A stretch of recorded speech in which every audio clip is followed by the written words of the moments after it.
Books, books. I like books. I'm gonna read them all. Hi readers, Chris here. Welcome to my channel where I review fantasy, Stephen King, and all sorts of books. Today I'm going to be talking about Hellbent by Leigh Bardugo. This is the sequel to Ninth House, which I read last year. Absolutely loved. I was really looking forward to reading Hellbent.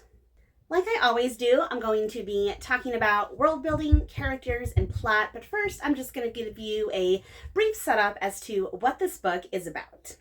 So just like book one, Hellbent follows the story of our young heroine, Galaxy Stern, better known as Alex Stern.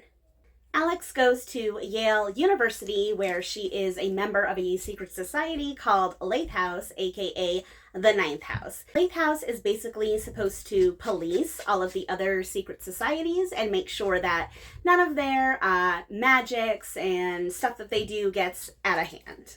Because when they do get out of hand, that's when people start to die. In the first book, Alex was investigating a series of murders that may or may not have been related to the secret societies on campus. And in this book, there are some murders as well, except in this particular case, it's different. The same, but different.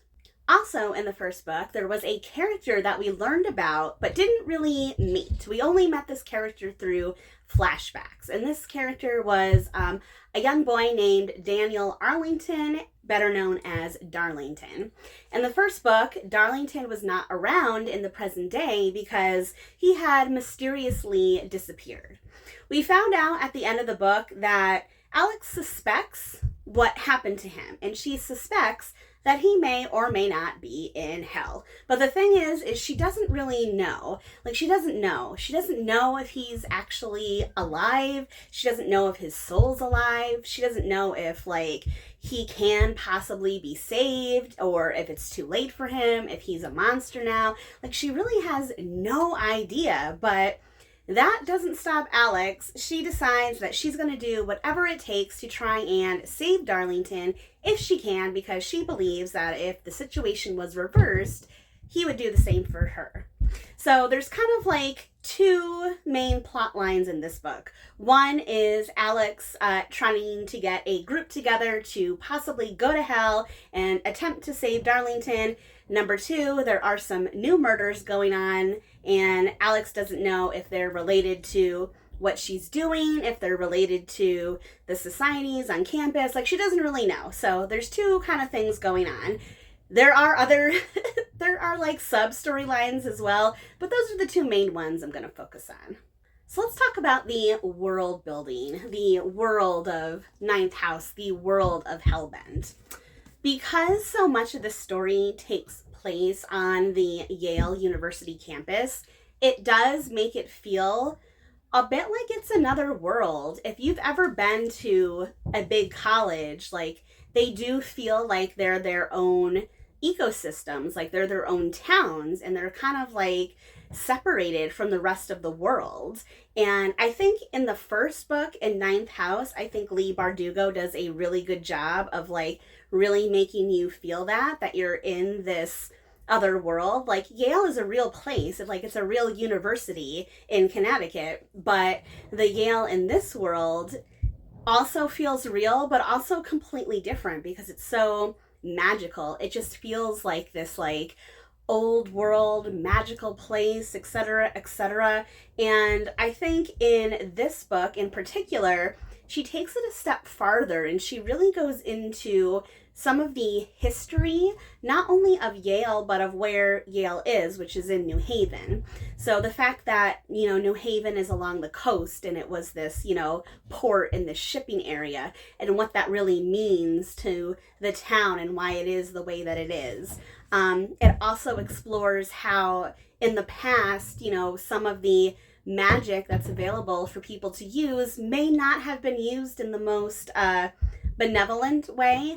Without giving away any spoilers, let's just say that they discover something in the tomb that was clearly used to perpetuate slavery in America.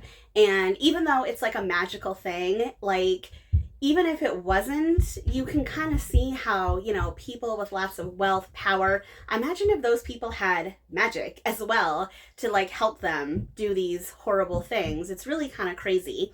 So I really love how she weaves in like real world history into this story that's completely fictional and magical. I think that's really, really cool.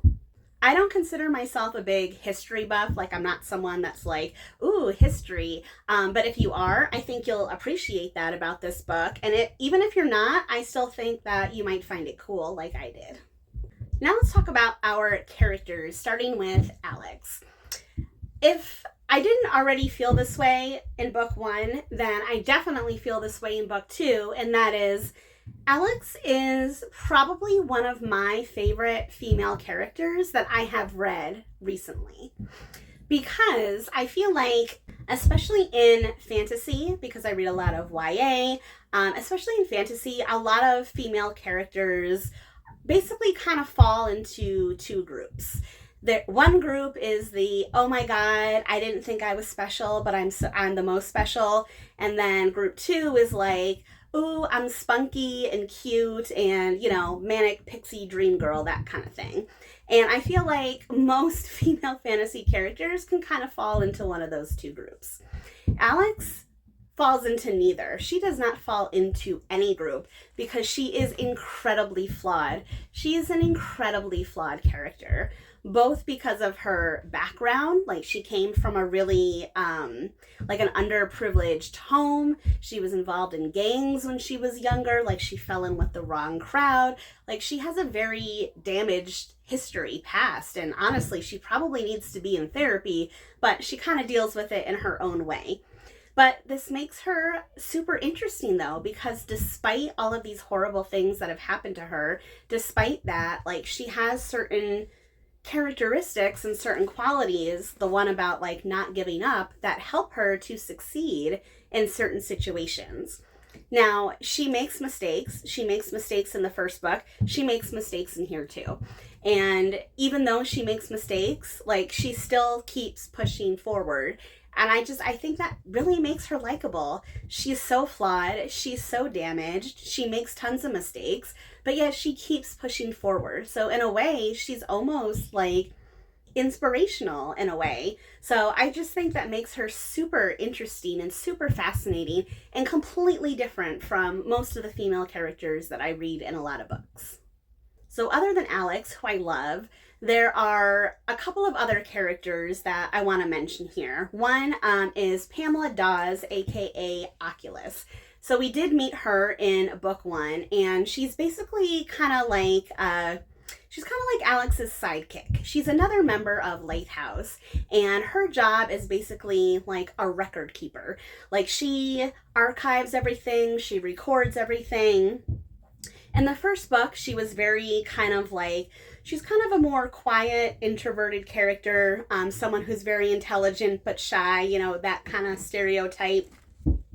But I think in book 2, she really steps up and really comes out of her shell and really makes some bold moves and some bold decisions, I think.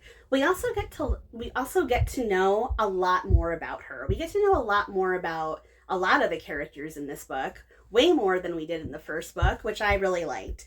Other than Pamela, we also have Turner, who is a local police officer in New Haven, and he is basically supposed to be a liaison for Lighthouse. So if Lighthouse needs anything from the surrounding town, they have a contact at the police, and that is Turner. In the first book, again, he is very reluctant to be this liaison. He doesn't really want to be involved in this world of magic. He really looks down on Alex for, both her history and her past, and for being like the way that she is. But in book 2, he really he really steps it up again. He gets on board with everything, even though he still doesn't really like the whole magical world. He also knows at the same time that he needs to do the right thing, and so he doesn't let that stop him from helping Alex. B, we also get to know a lot more about Turner. We get to know a lot more about why he is the way that he is, why he's like this rough, tough, cop sort of guy. And again, I loved getting to know him better. That's the thing I'm going to keep saying is I love getting to know all of these characters on a much deeper level than we did in book one. And then finally, there is a new character in this book. I think this character might have been mentioned in the first one, but only very briefly. And that is this young boy named Tripp. And Tripp is a student at Yale. He belongs to another one of these societies. And Alex basically blackmails him into helping their group try to go to hell to rescue Darlington. And at first, Tripp just seems like a stereotypical, like, privileged college guy where he's just here for the party. He's very frivolous. He doesn't care about things in life other than his money.